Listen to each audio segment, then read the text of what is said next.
회복시키는 하나님이라는 제목으로 하나님의 말씀을 함께 나누도록 하겠습니다. 오늘 아모스서를 중심으로 28주에 걸쳐서 함께 하나님의 말씀을 나누고 있고요. 5가지 환상 시리즈 13번째 시간입니다. 그리고 아모스서 마지막 시간입니다. 오늘 마지막이니까 주제 성구를 한번 먼저 읽어보도록 하겠습니다. 여기 앞에 보시고요.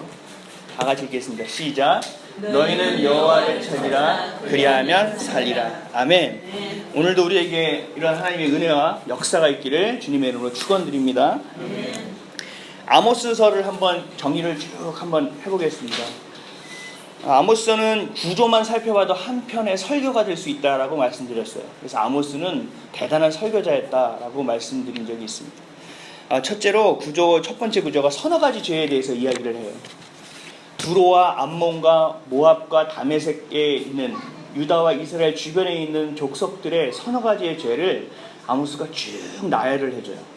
그러고 나서 남유다에 대한 잘못된 서너 가지의 죄를 이야기하고 오늘 주인공인 북이스라엘의 죄까지 서너 가지 죄를 쫙 읊는 것부터 아모스서는 시작됩니다. 그래서 이 서너 가지 죄는 그냥 3가지, 4가지의 죄가 아니라 이들이 지었던 가장 중대한 죄였다는 것을 제가 말씀드린 적이 있습니다. 그래서 첫 번째 구조는 서너 가지의 죄, 이들이 지은 가장 중요한 죄에 대해서 얘기하고 있는 것. 그리고 두 번째 구조는 들으라라는 설교 시리즈예요. 내가 너희들이 이런 죄를 가지고 있어도 너희들이 나를 찾으면 내가 살려줄 것인데 너희들에 대한 계획과 나의 생각에 대해서 한번 들어보지 않겠니? 내가 그래도 너희들을 용서하고 너희들에게 희망을 주고 내가 너희 진짜 하나님이 되고 너희가 나의 백성이 되기를 원하는데 내 얘기 한번 들어주면 안 되겠니? 하고 정말 구차할 정도로 이스라엘 민족에게 하나님이 계속적으로 얘기하시는 좀 들으면 안 되겠니? 하는 그 설교 시리즈가 들으라 라는 설교 시리즈였어요. 그 다음에 3번째 설교 시리즈 구조가 어떻게 시작되냐면 그렇게 들으라고 얘기해도 듣지 않으니까 하나님이 화가 나셔서 아모스 입술을 통해서 이놈들 화 있을진저 하고 말씀하시는 화 있을진저 설교 시리즈가 진행됩니다. 너희들이 죄를 또 낱낱이 하나님이 하나씩 말씀하시는 거예요. 너희의 예배를 이렇게 드렸고 너희의 신앙이 어떻고 말씀대로 살지 않았고 너희의 삶의 윤리적인 태도부터 시작하여 하나하나 하나님이 말씀하시면서 너희들에게 돌아오라는 기회를 주었지만 그럼에도 불구하고 돌아오지 않았기에 이제는 내가 너희에게 화를 내릴 것이다. 너희가 나의 약속을 떠났기 때문에 이제 나는 더 이상 너희 하나님이 되지 않는다 라고 무서운 말씀을 계속 하시는 것이 바로 화 있을진저 시리즈예요. 그리고 마지막 구조는 뭘로 이루어졌냐면 5가지 환상으로 이루어져 있습니다.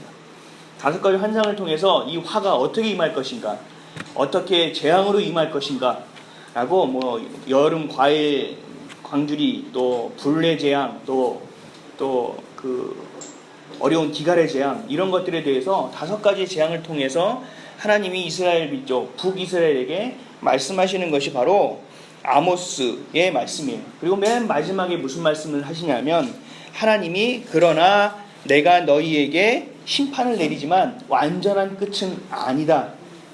내가 너희에게 하나님의 말씀을 사모하는 자들을 통해서 그리고 예수 그리스도를 구주로 믿는 사람들을 통해서 또 성령의 능력으로 회복시킬 것을 통해서 내가 너희들을 다시 회복시킬 것이다 라고 지금 2016년을 살아가는 우리에게도 똑같은 메시지를 아모스의 입술을 통해서 전해주고 계시다라는 겁니다.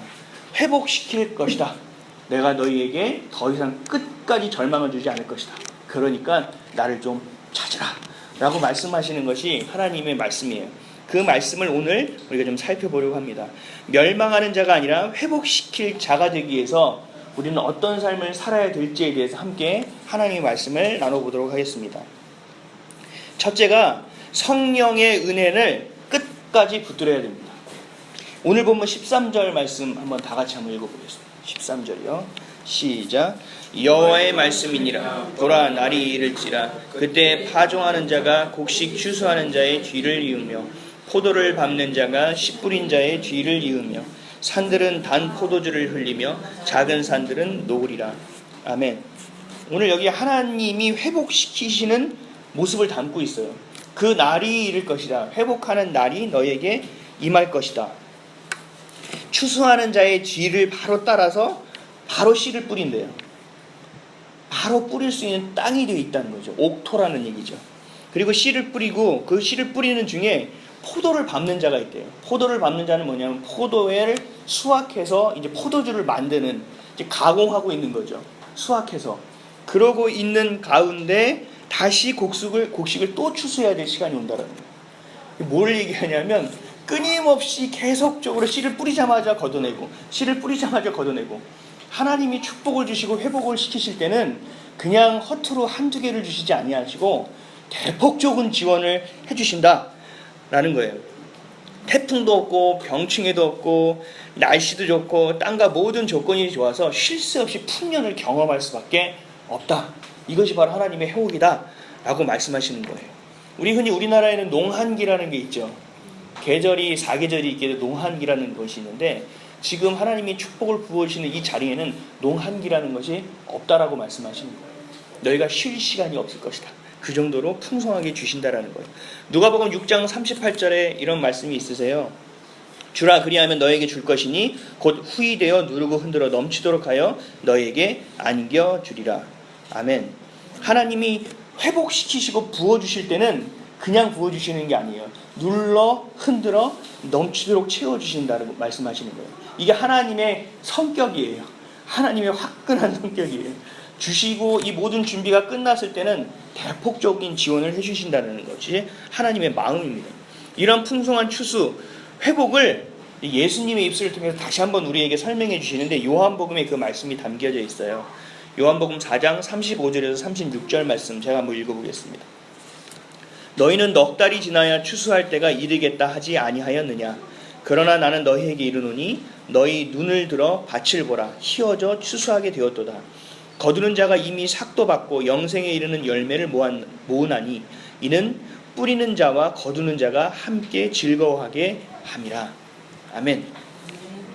사마리아에서 지금 추수를 하려면 4달이나 더 기다려야 된다는 거예요. 넉 달이 있어야 된다는 거예요. 팔레스타인 지방은 비가 와야 일을 할 수 있는 땅의 구조를 가지고 있어요. 근데 비를 기다리는 시간, 그것이 넉 달이나 기다려야 되는데, 그러니까 농한기라는 거죠. 일할 수 없는 그 시간. 그런데 예수님이 보시는 관점은 달랐다라는 거예요. 너희는 넉 달이 지나야 추수할 때가 이르겠다 하지 아니하느냐? 그러나 나는 너희에게 이르노니 너희 눈을 들어 밭을 보라. 희어져 추수하게 되었도다 라는 거예요. 넉 달을 기다려야 되고 비가 와야 농사를 짓는데 예수님이 말씀하실 때 아니라는 거죠. 이미 추수할 때가 돼서 가서 낯을 들고 나가서 추수를 해야 된다고 말씀하시는 거예요. 이거 과연 무슨 뜻일까? 제가 전에 말씀드렸다시피 구약 성경은 원어 중심으로 보면 성경의 맥을 잡을 수 있다고 말씀드렸고, 신약 성서는 앞뒤 문맥을 보셔야 된다고 말씀드렸죠. 이 말씀의 앞에 예수님이 무슨 말씀을 하시는지를 봐야 여기 이해가 될 수 있어요. 이 전에 예수님이 사마리아의 성에 들어가셔서 수가성 여인을 전도한 장면이 나옵니다. 우물물에 앉아있던 여인이에요. 5명의 남자를 만났음에도 불구하고 자신의 갈급한 심령을 채울 수 없고 평안하지 못한 삶을 살고 있던 여성에게 예수님이 전도하신 장면이 바로 이 전에 담겨져 있어요. 그러니까 예수님이 지금 추수에 대해서 얘기하고 있는 장면은 우리 농사를 얘기하는 것이 아니라 영혼 추수에 대해서 얘기하고 계시다라는 거예요. 근데 실제적으로 이 수가성 여인 한 명을 예수님이 전도했는데 그 이후 문장을 보면 이 한 명이 복음을 듣고 나서 지금까지 자기가 궁금했던 것, 힘들었던 것에 답을 얻게 된 거예요. 그래서 자신을 괄시하고 핍박했던 사람들한테 뛰어가서 전도하기 시작한 거예요. 야 와봐. 대단한 분이 아닌데 내가 문제가 해결됐어. 너희들도 알잖아. 내가 5명의 남자하고 결혼한 거. 아무래도 풀리지 않았던 이 갈급함이 나 한 방에 풀렸어. 빨리 와봐. 그리고 사람들은 막 몰고 온 거예요. 실제적으로 오늘 말씀에 빗대어서 보면 이것이 바로 영적 추수의 특징을 예수님이 분명하게 보여주시는 거예요. 씨를 뿌리고 나서 그걸 추수할 때까지 기다릴 필요가 없다라는 거예요. 넉 달까지 기다릴 필요가 없다라는 거예요. 너희가 전도의 씨앗을 뿌리고 영혼을 사랑하고 그 영혼을 예수 그리스도를 소개해주는 역할을 했을 때 이미 너에게는 추수할 일이 바로 있을 수 있다라는 거예요. 한 명을 전도했더니 바로 추수할 수 있는 사건이 이렇게 생긴다라고 예수님 직접 우리에게 말씀하고 계신다라는 것입니다. 이게 바로 영적 추수의 특징입니다. 우리 아모스서에서 아모스가 이야기하는 것도 마찬가지예요. 지금 단순히 농사에 대해서 이야기하고 있는 것이 아닙니다. 나라가 부강하게 돼서 회복된다, 나라를 찾을 것이다 라는 얘기를 하고 있는 것도 아닙니다. 앞으로 성령의 시대가 도래하면 감당할 수 없을 정도의 추수할 때가 이를 것이다. 이것이 씨를 뿌리면 바로 걷고 포도주배를 짜면 또 바로 씨를 뿌리고 또 거둬야 되는 그 타이밍이 우리에게 올 것이다라고 말씀을 하고 계신다라는 것입니다. 그러면서 우리의 때에는 영원 추수하는 방법은 좀 다를 것이다 라고 말씀하시는 게 마치 요한복음 14장 26절입니다. 보혜사 곧 아버지께서 내 이름으로 보내실 성령, 그가 너희에게 모든 것을 가르치고 내가 너희에게 말한 모든 것을 생각나게 하리라.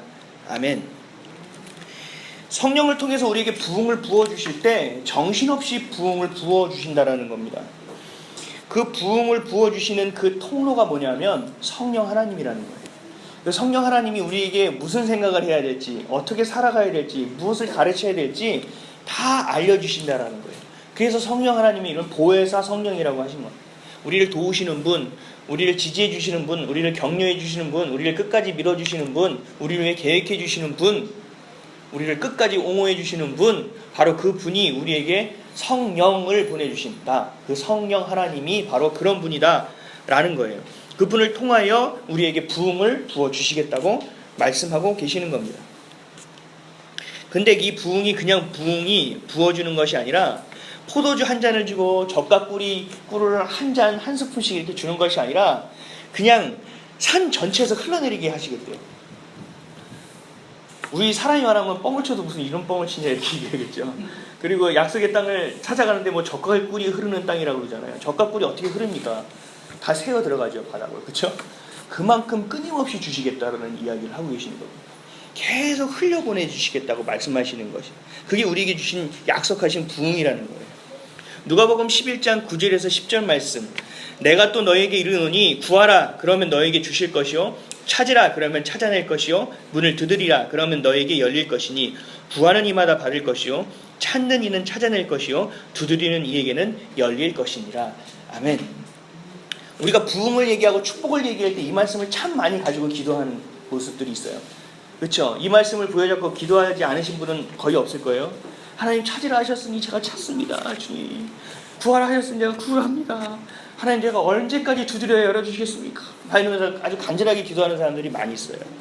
근데 이 하나님이 주신 이 말씀은요, 무언가 우리가 문제가 해결되기 위해서 경제적인 문제라든가 우리의 몸이 낫기 위해서 하는 기도가 아니에요.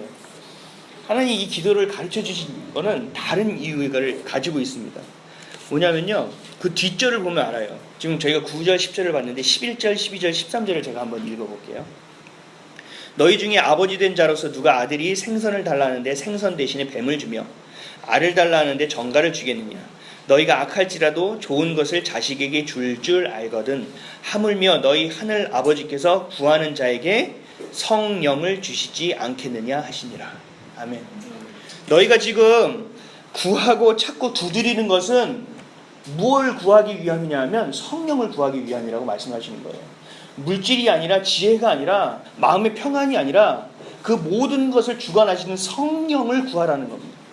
그 성령 하나님이 너에게 임재하고 성령 하나님과 함께하면 이 모든 것이 풀릴 수 있다라고 계속적으로 우리에게 키를 주고 계시는 거예요. 말씀을 주고 계시다라는 겁니다. 그래서 우리가 가장 먼저 해야 될 일이 뭐냐면 성령을 구하는 일이에요. 성령을 구했는데도 불구하고 식었다면 내 안에 있는 성령의 불을 붙여야 되는 일을 가장 먼저 해야 되는 일이라는 거예요. 내 안에 계신 성령님이 회복돼야 되는 것이 우선이라는 거예요. 그것을 모르는 사람이라면 성령님을 인정하고 환영하고 모셔드리는, 성령님 내가 인정합니다. 나와 함께 동행해 주시지 않으시겠습니까? 나와 함께 주시면 안 됩니까? 라고 기도하는 것이 가장 우선이 되어야 된다라고 우리 성경은 말씀하고 있다라는 것입니다. 선교지를 가보면은 참 기적이 많이 일어나잖아요. 그렇죠? 선교지 가보면요, 별 희한한 일이 다 일어나요. 막 휠체어에 타고 있던 사람이요, 휠체어에서 일어나가지고 자기 휠체어를 막 드는 일이 막 일어나고요. 뭐 귀머거리가 다시 귀를 열리고 장님이 보는 일도 아니에요. 더 신기한 거는 다리가 짧은 소아마비 있는 사람이 그 자리에서 다리가 길어져서 다리가 맞춰지는 일도 생겨요. 그냥 기적이 막 우리가 보는 그 모든 것을 모아놓은, 평생 동안 모아놓은 기적이 그 앞에서 바로 다 일어납니다. 신기하죠? 근데 왜 우리가 있는 이 교회에서는 그런 일이 일어나지 않을까요? 혹시 생각해 보신 적 있으세요? 에이, 선교지는 선교지니까 최전방이잖아요. 최전방. 거기서 하나님이 계속 대포를 쏴주셔야 일이 벌어지지, 이기지. 그런 얘기 하시는 분들도 계세요. 또 어떤 분은 그러게 왜 교회에서는 그런 일이 일어나지 않지? 에이, 교회에서는 그 정도의 일은 필요하지 않으니까. 아니에요. 교회에 사는 사람들도요, 먹고 사는 거 힘들어요. 지금 우리 선교지 없어도 몸이 아파서 힘들어요. 여러 가지 갖가지 상황으로 만나는 사람마다 내 마음과 생각과 내 삶을 다 휘저어 놓고 막 핥혀놔가지고 상처투성이에요. 그런 기적이 우리에게도 필요해요. 하나님의 긍휼하심과 치유 역사가 우리에게도 필요하다는 거예요. 그런데 왜 일어나지 않느냐? 왜? 그 말씀은 요한복음 4장 36절에 답을 주셨어요. 수가성 여인을 전도하고 나신 후에 말씀하신 거예요. 우리가 아까 제가 읽었던 거. 너희는 넉 달이 지나야 추수할 때가 이르겠다 하지 아니하느냐? 그러나 나는 너희에게 이르노니 너희 눈을 들어 밭을 보라 휘어져 추수하게 되었도다. 거두는 자가 이미 삭도 받고 영생에 이르는 열매를 모으나니 이는 뿌리는 자와 거두는 자가 함께 즐거워하게 하려 함이라. 거두는 자니까요, 이미 삭을 받았대요. 일을 시작하기 전에 나에게 페이를 지급한 거예요. 예수님이 계셨던 시대도요, 경제적으로 좋지 않았어요. 우리가 매년 경제적인 상황이 안 좋다고 하잖아요. 역사를 보면 뭐 좋았던 때는 그렇게 많지 않은 것 같아요. 근데 예수님이 살고 계셨던 그 상황도 경제적인 상황이 굉장히 안 좋았어요. 그래서 아침 9시에 나가도 일할 사람이 있었고요, 오후 3시에 나가도 일할 사람이 있었어요. 노는 사람이 굉장히 많았어요. 그래서 그 사람들에게 일을 시키고 나서 오늘 일 열심히 하셨습니다. 이정도 씨, 네, 5만 원. 이러지도 않았어요. 아휴, 한 일주일 뒤에 와. 내가 그때는 돈이 생기니까. 죽도록 하루를 부려먹고 돈도 바로 주지 않았어요. 그만큼 경제적인 게 어려웠던 시대였어요. 이 시대 자체가. 근데 예수님이 뭐라고 말씀하시냐면, 거두는 자가 근데 이미 일도 하기 전에 삭을 받았대요. 이 어려운 경제적인 상황 가운데 일도 시작하지 않았는데 월급을 받았다고 이야기하는 거예요. 근데 왜 이런 일이 되었을까? 거두는 자가 이미 성불로 품삯을 어떻게 받았을까? 이 사람이 누군지를 봐야 돼요. 먼저 삭을 받은 사람은 하나님이 인정하고 먼저 돈을 준 사람은 누구냐면 영혼을 추수하는 사람이라는 거예요. 하나님의 일을 하고 있는 사람에 대해서는 하나님이 전폭적인 지원을 아끼지 않아야 하신다는 거예요. 삭을 이미 주시고 시작하신다고 말씀하시는 거예요. 지금으로 얘기하면 그리스도의 마음을 품고 살아가는 사람, 성령님을 우리가 모시고 성령의 힘으로 살아가고 있는 사람을 얘기한다는 겁니다. 다른 사람의 영혼을 건지기 위해서 일하는 사람은 최우선적으로 공급받게 되어 있다는 거예요. 이게 하나님이 우리에게 주신 약속입니다. 하나님의 일을 하고 있는 사람은 먹을 것과 살아갈 것들을 정확하게 채워주신다는 거예요. 하나님이 우리 요한복음을 통해서 다시 한번 말씀하고 계시는 거예요. 이것이 우리에게 주신 놀라운 약속이에요. 그래서 하나님의 일을 하실 땐 걱정하지 마세요. 하나님이 책임지신다는 그 믿음까지도 우리가 가지고 있어야 돼요. 하면서 하나님 해줄까 말까? 한번 또 찔러보고 내가 한번 갔으니 하나님 주시겠지. 이런 믿으면 하나님 전혀 절대 반응하지 않으세요. 그 영혼을 추수하는 발걸음일 때 내 삶보다 내 문제보다 하나님이 기뻐하시는 일을 내가 먼저 해나갈 때 하나님 우리를 책임져 주신다고 말씀하고 계신다라는 겁니다. 성령 하나님이 임하실 때까지 끝까지 붙드셔야 돼요. 우리가 믿음이 없으면 믿음이 생길 때까지 기도해야 되는 것처럼 성령님이 내 삶에 개입해달라고 개입하실 때까지 우리가 기도해야 돼요. 그리고 그 영혼들을 위하여 살아갈 때 하나님은 정말로 물불을 가리지 않냐시고 지원해 주십니다. 예수님이 화를 내신 장면 나오잖아요. 성전에서 물건을 팔고 있을 때 하나님 화를 내셨죠. 예수님이 화내시고 그걸 뒤집으신 이유는요, 성전을 더럽혀서 그런 것이 아니에요. 다 착각하고 있는데 아니에요. 성전에 들어와야 되는 사람들이 들어오지 못하게 하고, 성전에 들어와서 기도해야 되는 사람들, 하나님을 만나야 되는 사람들을 만나지 못하게 방해하기 때문에 하나님 뒤집어 버리신 거예요. 하나님은요, 영혼에 대한 것은 물불을 가리지 않으세요. 영원히 오고 가는 부분에 대해서는 죄도 거리낌 없이 죄가 있는 곳까지 오셔서 간섭해 주시는 분이 바로 하나님이라는 거예요. 그래서 우리는 성령님을 붙들어야 됩니다. 그리고 최우선적으로 영혼을 위해서 살아가야 돼요. 그럴 때 하나님이 우리를 가장 먼저 공급해 주시고 지원해 주신다는 사실을 기억하고 그렇게 살아내시는 저와 여러분 되시기를 예수 그리스도의 이름으로 축원드립니다. 두 번째는요, 우리가 회복되는 삶을 살기 위해서는 내 의를 내려놓고 하나님의 의를 붙잡아야 돼요. 쉽게 말해서 내 생각과 이성과 경험이 아니라 하나님의 말씀을 붙들어야 된다는 거예요.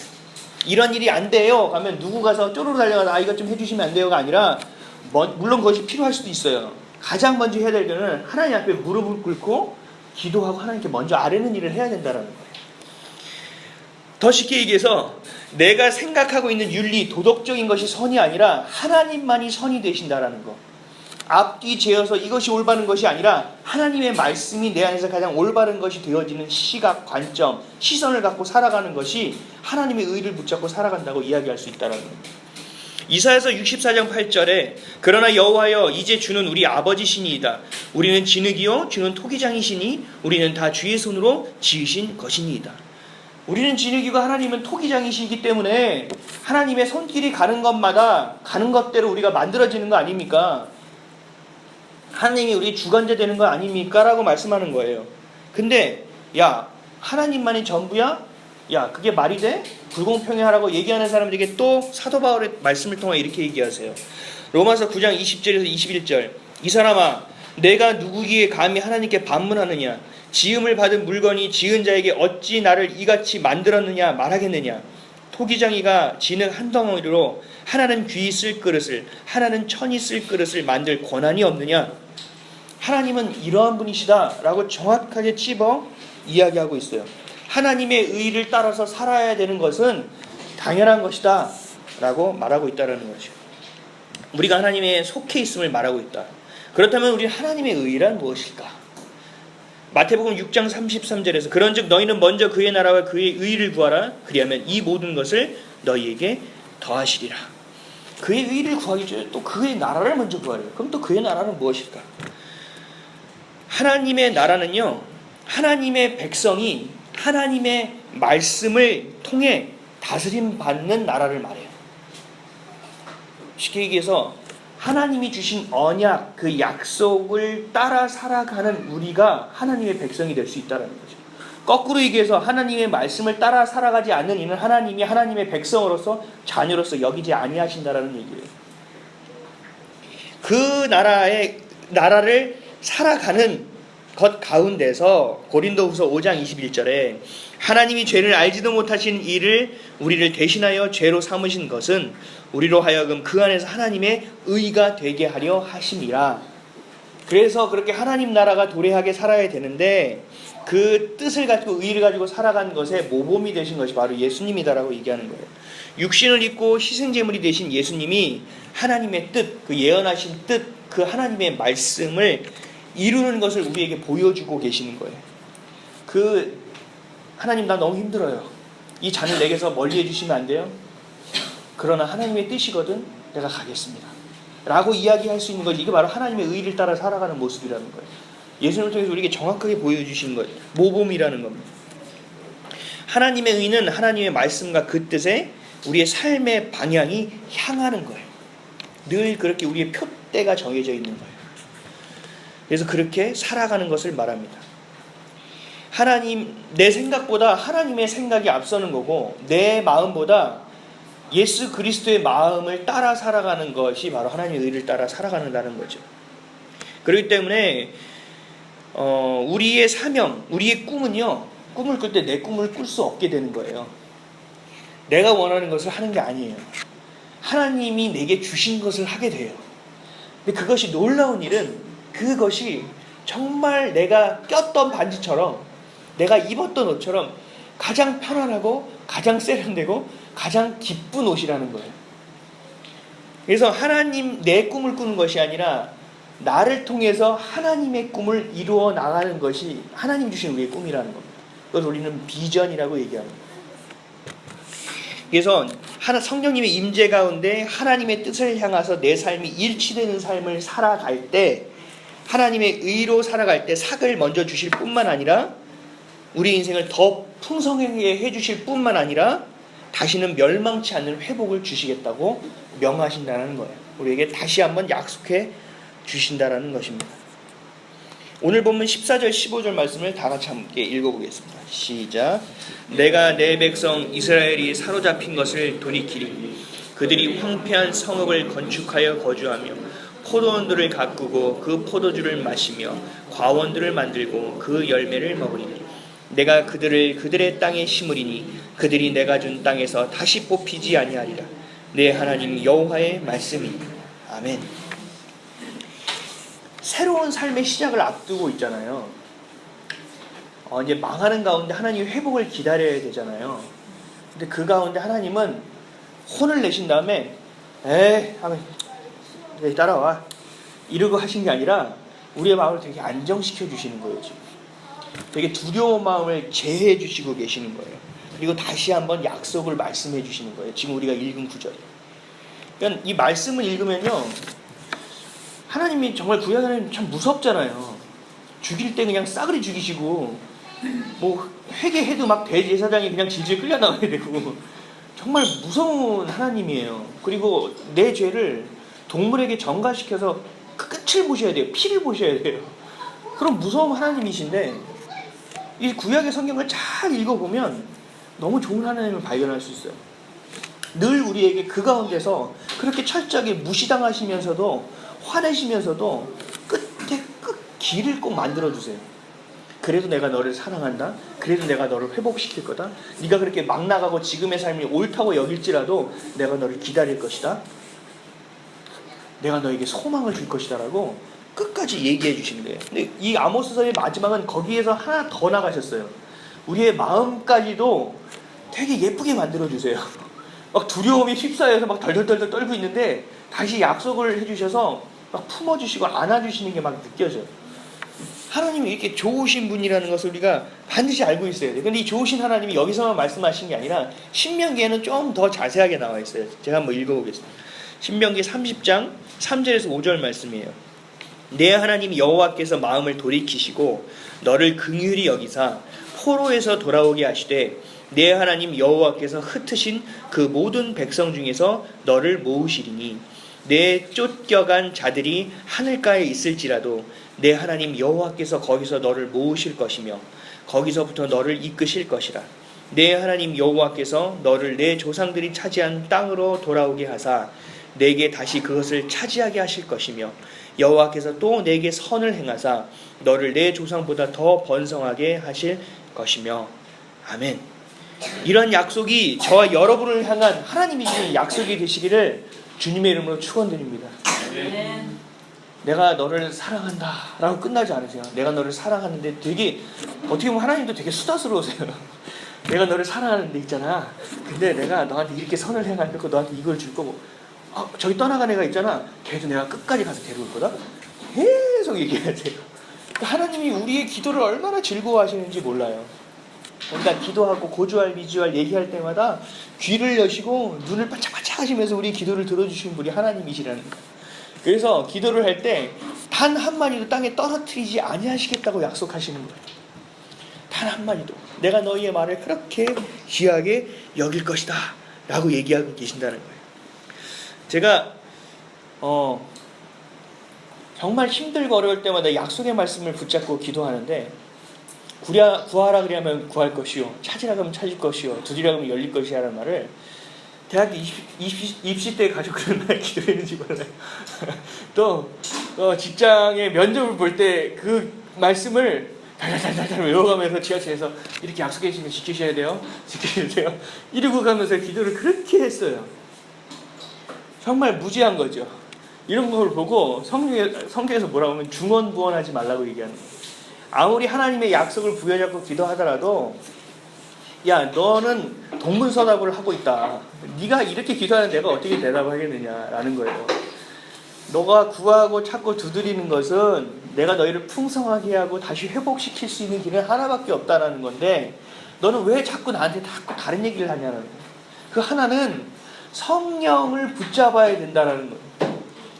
성령을 붙잡으면 네가 면접을 할 때 무슨 말을 할지도 가르쳐 주신다라는 거고, 성령께 구하면 네가 예상하지 못한 질문이 올지라도 너는 거뜬히 대답할 수 있는 지혜가 있을 것이고, 성령이 너와 함께 하시면 달달달달달달 떨면서 면접관하면서 안녕하십니까 이것조차도 내가 너의 턱을 붙잡아 주겠다고 성령님이 말씀하고 계신다라는 거예요. 너희가 복을 받고 회복받을 수 있는 단 하나의 길은 예수 그리스도를 줬는데, 그 예수 그리스도가 이 땅에서 죽고 다시 부활하여 하늘나라에 올라가실 때 보혜사 성령을 너에게 줬기 때문에 내가 떠나가는 것이 너에게 유익이다. 성령님이 너에게 모든 것을 가르쳐 주시고 지켜주시고 도와줄 것이고, 너의 부흥뿐만 아니라 너의 질병뿐만 아니라 너의 경제적인 상황뿐만 아니라 너의 자녀의 문제뿐만 아니라 모든 어려운 문제 가운데 나에게 고하기만 하면, 그리고 그것을 성령님이 붙잡고 우리의 탄식까지도 말할 수 없는 탄식까지도 기도해 주시는 그 성령님께 붙잡고 기도하면 성령님이 반드시 이루어 주실 것이다라고 말씀하고 계시다라는 겁니다. 아멘이십니까? 네. 성령님을 붙잡으십시오. 그 능력을 붙잡으십시오. 그 권능을 붙잡으십시오. 성령님과 친해지면 성령님이 그냥 도와주세요. 성령님과 친해지실 수 있는 방법은 기도하는 것, 말씀으로 살아가는 것, 찬양하는 것, 우리의 삶의 기쁨이 오직 예수 그리스도가 되는 것임을 기억하시는 저와 여러분 되시기를 주님의 이름으로 축원드립니다. 아멘. 우리에게 주신 약속, 아모스의 입술을 통해서 주시는 말씀대로 우리가 늘 인식하고 나를 돌아보며 돌이키는 약속의 백성들이 되시기를 주님의 이름으로 축원드립니다. 아멘.